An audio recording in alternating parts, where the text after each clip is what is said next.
Hello everyone, and welcome to the Secrets of the High Demand Coach podcast. And I am here with yet another high demand coach, and that is Damian Andrews. He's the director and CEO of DamianAndrews.com. And as a corporate recovery specialist, he has excelled at bringing calm and order to highly stressed and distressed companies and businesses.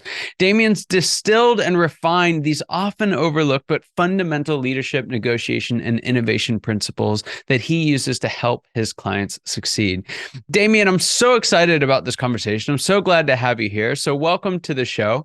And I was just wondering, could we start off, tell us a little bit about what you were doing before you were doing coaching and consulting, and ultimately, why'd you make the leap? Thanks, Scott. It's really a pleasure to be on the show, an honor to be here, and a great pleasure to share with your listeners as well. But yeah, if we're going to jump in the Wayback Machine, those who remember the Doc Brown, DeLorean, it's hitting 88 miles an hour and go back in time. Yeah, I was at school like most people. I didn't like school like most people. I wanted to leave. My dad said I wasn't allowed to leave unless I had a job. About 2 weeks later, the Army recruitment people come around and said, beautiful, I'm out of here. I'm going to go join the Army. After a couple of weeks running around the bush. Australia has only one bush. We don't have a forest. We have a bush. So a couple of weeks of running around the bush, I realized that wasn't really what I wanted to do. And after your basic training, you get allocated different areas with different cores in there. And I was mature enough to recognize that I wasn't going to get one of the good jobs. And there was only a very limited amount of the good jobs, and anyone else went to infantry. And I was looking at it, and there was one job that no one was applying for. And I was 18 at the time. What's an 18-year-old man or boy, I was probably a boy, were interested in? Women. And so I looked at it, and the one job that no one was going for was that of a chef position. I'm thinking, women like guys that can cook. And that was my motivation. And my second motivation was to get me out of infantry. And then the distant third was I maybe could use that as a career. Anyway, I've joined and gone to the School of Cooks, learned to be a chef. They did a lot of a la carte cooking, that kind of stuff. You have to cook for officers. You have to look after them. They have different needs. And then they asked the guy that was on the course with me, did he want to go to Perth? And he said, no, he'd just come from Perth. And I said, yeah, I'll go to Perth. No problem. And they said, well, if you pass the psychological exam, you can go. I went, yeah, whatever. Didn't really think about where I was going. Went and did the test, passed it, drive across the Nullarbor. So I've driven from Melbourne in Australia to Western Australia to Perth, which is the equivalent of New York to California to Los Angeles. And I get there and I'm posted to the SAS, the Special Forces, is where I ended up. So I'm there as a cook in the Special Forces, jumping out of airplanes and all that kind of thing. So that was a lot of fun. But then I realized that's not where I wanted to be. I left the Army. I did some work up in the mines in northwestern Australia for a bit, came back to Melbourne, and realized my dad was probably a little bit more intelligent on this education thing, and it's important.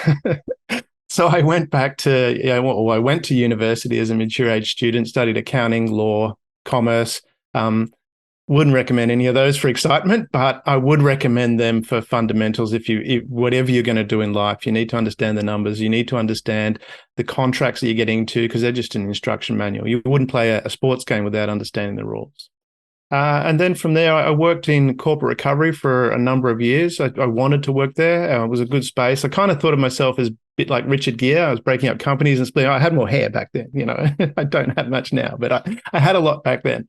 Maybe I'm not as good at looking, but either way, that's how I thought about myself. And then I started doing some work. Opportunities came to do some work for myself, and it was a monetary decision.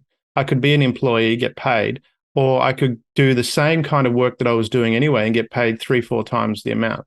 So I made that decision. And then, so I went out and started assisting companies, mostly larger companies, nationals, international companies, helping them solve disputes, improve efficiencies, that kind of thing. And then, because I think when I was growing up, I had some really good values instilled on me from my parents about giving back, helping others. That's what started to come, although it was a monetary decision to go out, it was really, it was really about helping people.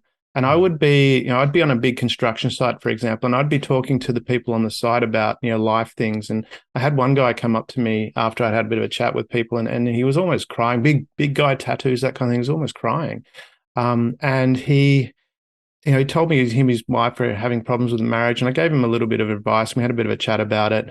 And I bumped into him about 2 months later, and he said they were like, they're like teenagers, like rabbits, always sneaking off, sending the kids somewhere so they could go and have some fun together. And that's what it really became about for me. And now I've, because where I work is with large corporates who have big budgets, they have a lot of money.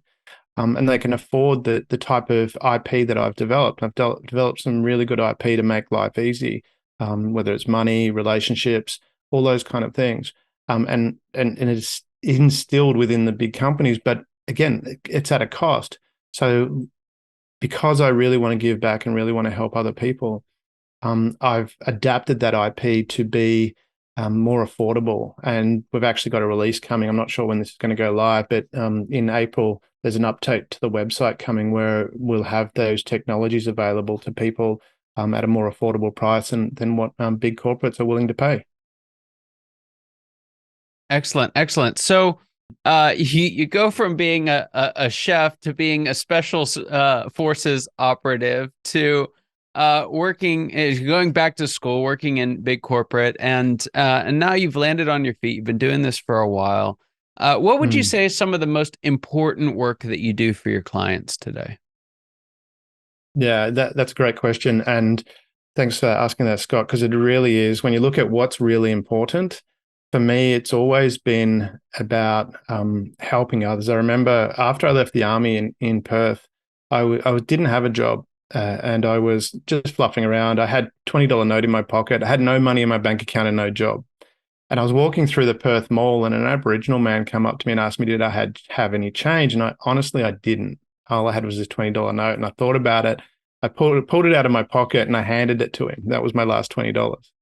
And he turned it over a few times. I think he's checking to see whether it was real. But then his eyes lit up and he started dancing and he's dancing around in front of me. And he went out, he jumped up on top of a bin and was dancing on this bin and went around. And I think it was his girlfriend or wife who was dancing in front of her, showing her this note. And I just stood there watching that for forever, or felt like forever. And I just felt amazing doing that. It didn't even occur to me while I'm watching this that was my last $20. And ironically, the next day I got a phone call in the morning about a job, and I went to the interview, and I'm not sure it was because I felt good about me, but I know I performed well in the interview, and I got the job straight away, and they needed someone to start straight away. So that kind of took care of itself. So when I look at what's really important, for me, it's always been about helping others. And that's what as you're recording this weekend, we've got a program. Well, it's not my program. There's a lady who runs a program called Financial Superwomen, which helps women victims of family violence recover financially. It teaches them financial knowledge. And that operates in Brisbane and the Gold Coast in Australia. And I'm actually bringing it down here. So I've spent my own money to bring this down here, to start this up in Victoria as well. And we've got that workshop running this weekend. So that's what I like to do is encourage people. Because for me, I have another friend that I've met. He's in Texas. And he used to be a heavy drug user. And now he's reformed from that. And he spends a lot of time helping people. And he says the high I get from helping other people doesn't compare to the high that I had doing drugs. And that's, to me, is what's really important, and is encouraging people to go, hey, it's, think beyond yourself. Helping other people is actually in your own interest because it makes you feel great. Yeah. Yeah, that's fantastic. So shifting kind of to the corporate front, and let's start with some of the larger organizations that you're working with, and then just it's timely. We'll talk about how you're adapting this down to smaller organizations. But tell me a little bit about how you go in and help these large organizations. What are they trying to accomplish? What's getting in the way? Yeah, good point. I think a lot of times what they're trying to accomplish when I get involved is there's some sort of dispute, because for some reason I seem to be good at resolving disputes. I ended up being the mediator between one of the biggest the union organizations in Australia and one of the biggest corporates by accident. I walked into the meeting and they had the union on one side, all sit down the table, and the corporates all on the other side. I was actually with the corporates. I was just helping out, and I wasn't even meant to be at that meeting. And they just said, I'll come along for a look. And there was no seats left except the one at the head of the table. So I sat there and they're all just staring at each other. And so I turned to Mr. Union and I said, to the boss of the union, and I said, look, my understanding of your problem is this. And then we went backwards and forwards. And over 2 days, we actually resolved the situation, which was interesting because the head of the corporate turned to me afterwards and said, I'm glad you were there. because if you weren't, I was going to tell them to F off. And so we resolved it, and we worked out a good deal for everybody. So it's I think the egos get in the way a little bit. A lot of the times things can be solved quite simply, and for me, and that's the technologies that I've learned, that life is actually very easy. Life is very simple. There's a set of principles. If we follow those principles, life is straightforward. An example is, and people say, "Oh, that's not true." Well, the principles are true whether you believe them or not. If you go up to the 22nd floor of a building, go out on the balcony, and then step off, it doesn't matter if you don't believe in gravity. You will go down. And this is the same in life. There's a number of principles, and if you follow those principles, things are pretty simple. But a lot of times we ignore them, step off, and make our life more difficult. And it's getting people past that to realize, hey, just step back, take a breath, have a think about this, and do something sensible. I had a big corporate, big dispute. I had a plan laid out. It was going to take some time to resolve this dispute. It was $25 million dispute.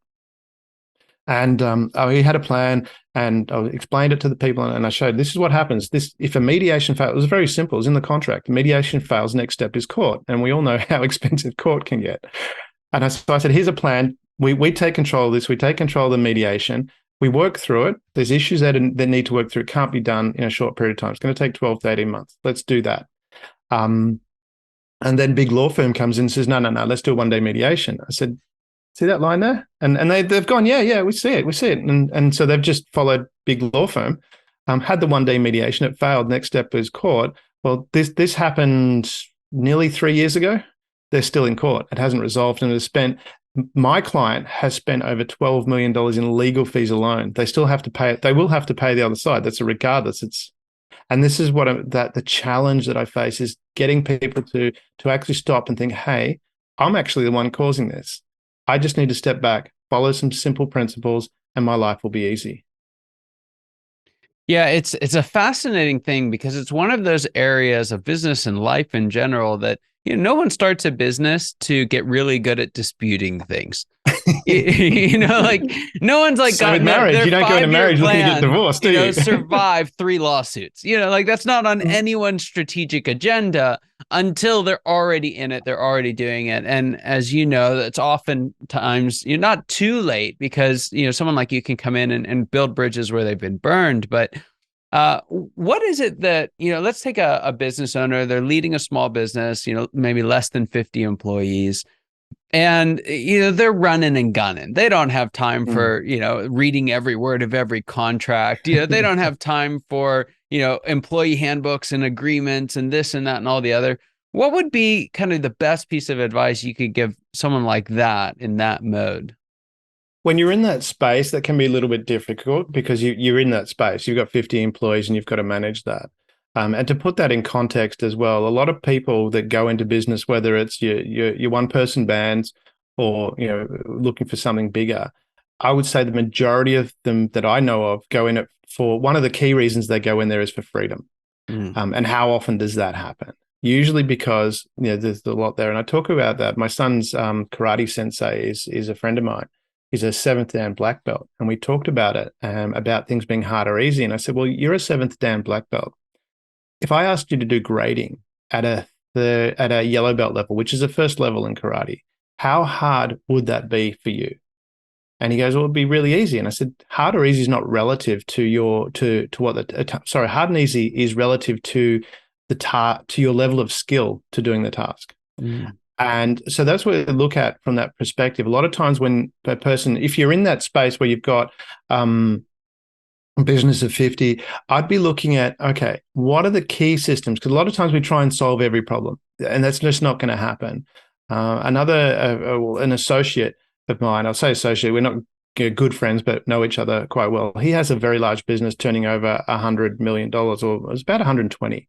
It was turning over 80, and he got really, really sick because he was driving really hard, pushing really hard, and he got really sick. He literally could not go in the office. He was away from the business for 8 or 9 months, where he was literally bedridden.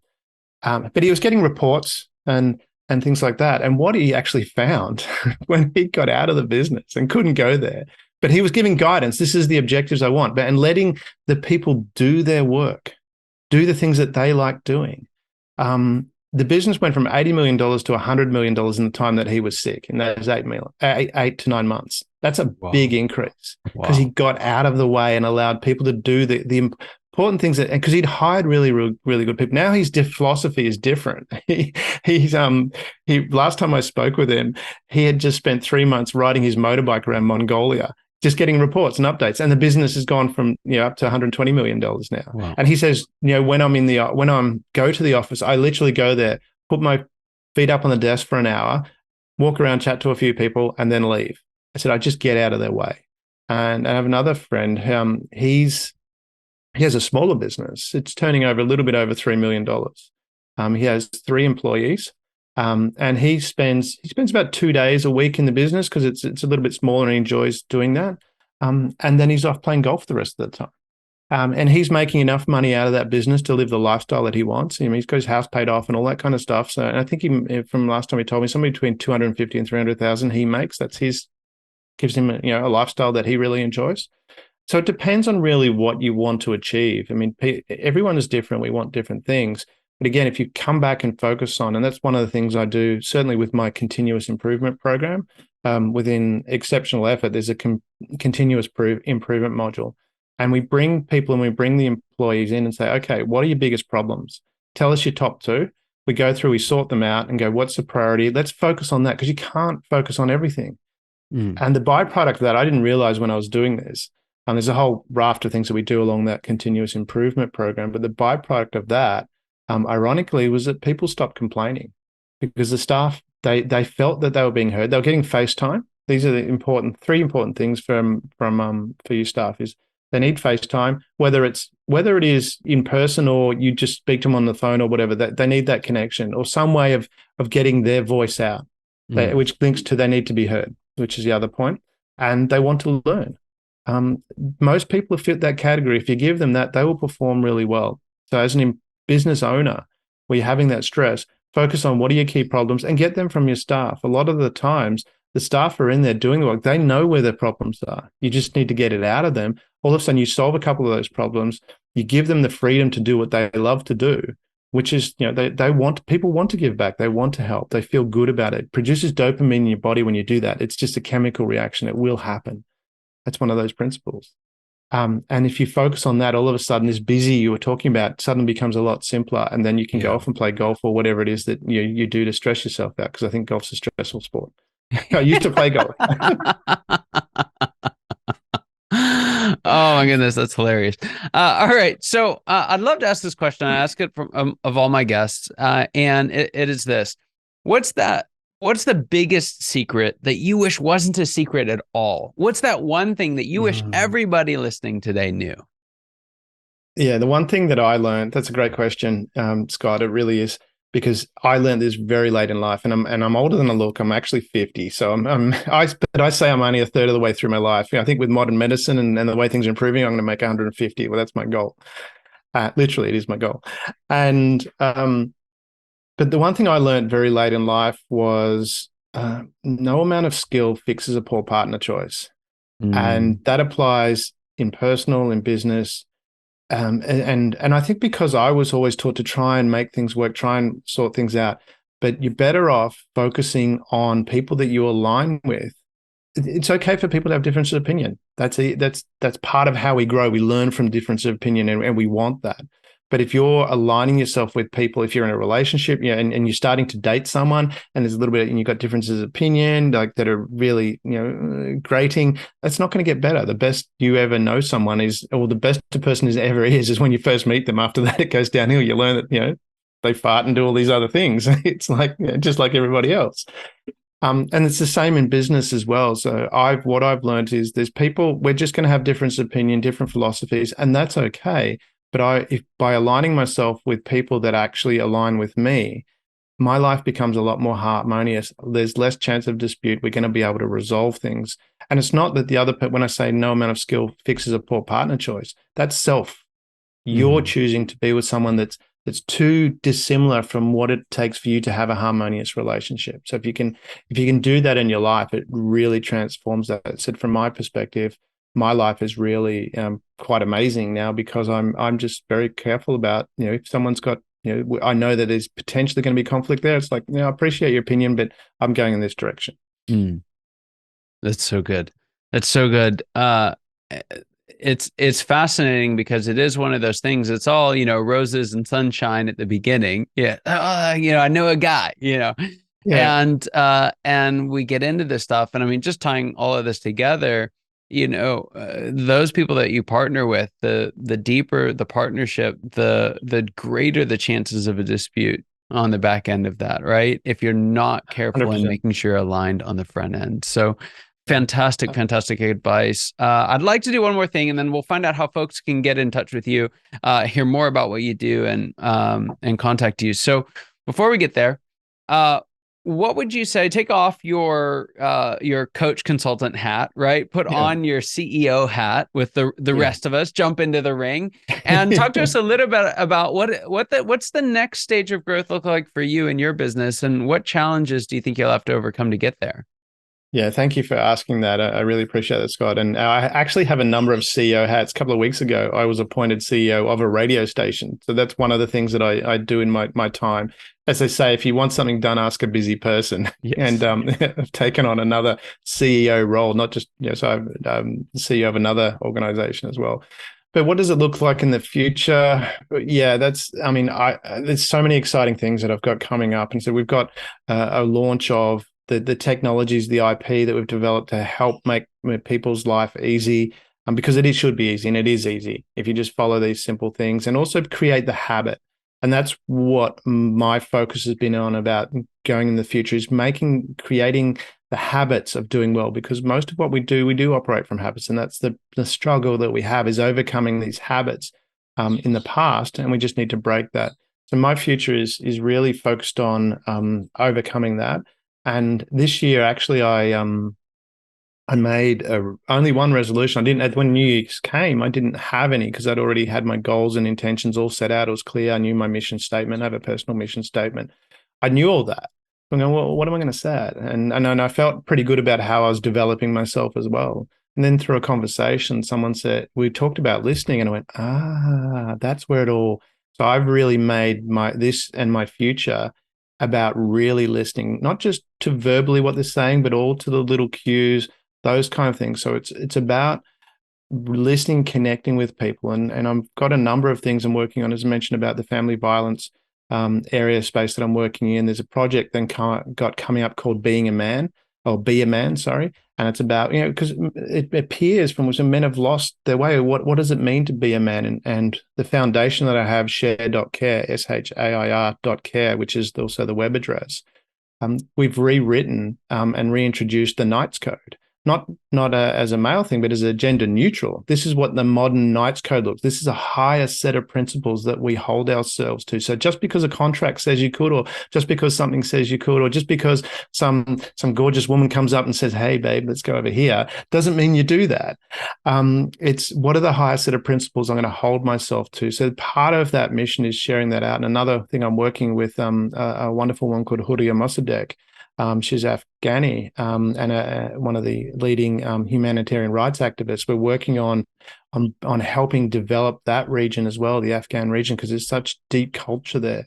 So part of what my future is about helping share that, hey, I've traveled to 44 countries in the world. And what I've learned is that wherever you go, a smile is a smile. People want to enjoy their life. They want great things for their kids. They want to hang out with their friends and have fun. Everyone wants to do that universally on the globe. And when we actually put that aside, one of my business partners is from Iran. Him and his wife, they're Iranian. And if I was to focus on what I was taught as a kid, that Iranians are terrorists and blow up planes, we wouldn't have this relationship. But I look at it and go, look, we both love, value family, those kind of things. And then I'm learning so much about the Persian culture. But from learning from that, it actually makes me stronger. It gives me more resources to draw from it. So that's what my future looks like, is sharing that with the world, that, hey, let's look at what we've got foundationally. We're the same. So, and how can we learn from each other's strengths to make ourselves stronger as well, and work more harmoniously together. So good. So good. All right. So I know some folks are listening to this and, hopefully they're not, in the midst of a dispute, but they're like, I don't want to be in the midst of a dispute. I need Damian's help. How can folks find out more about you and what you do? Well, fundamentally, I mean, if we follow what I do at a core, you avoid disputes to start with. So that's, even if you're not in a dispute, following the principles and what we teach, it really helps have this easy, harmonious life with people around you. But to reach me, you Google Damian Andrews, or put it into any search engine. I'm all over the front page. I think last time I looked, every time I've looked recently, I've been all over the front page, every link. And I haven't looked beyond that. I'm sure I'm on the second page too. If you want to, whoever goes to the second page of Google. Anyway, so either that or damianandrews.com, or you can check out my my foundation's podcast, the share.care, shair.care, which means strong, healthy, and inspiring relationships. The share.care podcast. There's a lot of really, really wonderful people I have on guests, have some wonderful interviews where just get some really deep. It's funny how people come back, and like yourself, you open up in me things that I haven't, shared with other people, and it's the same with my podcast. People really open up. It's a great forum for those discussions. So yeah, search Damian Andrews, go to damianandrews.com, or check out share.care, the share.care website, which has a whole bunch of resources Fantastic. on it. Well, remarkable, both in the business sense and just what you're doing for your community around you and the world in general. Damian, thank you so much. Thank you for being here on the show. And to everyone listening, it was just our pleasure to have you. I hope that this was as exciting and fulfilling and helpful for you as it was for me. And I cannot wait to see you next time. Take care.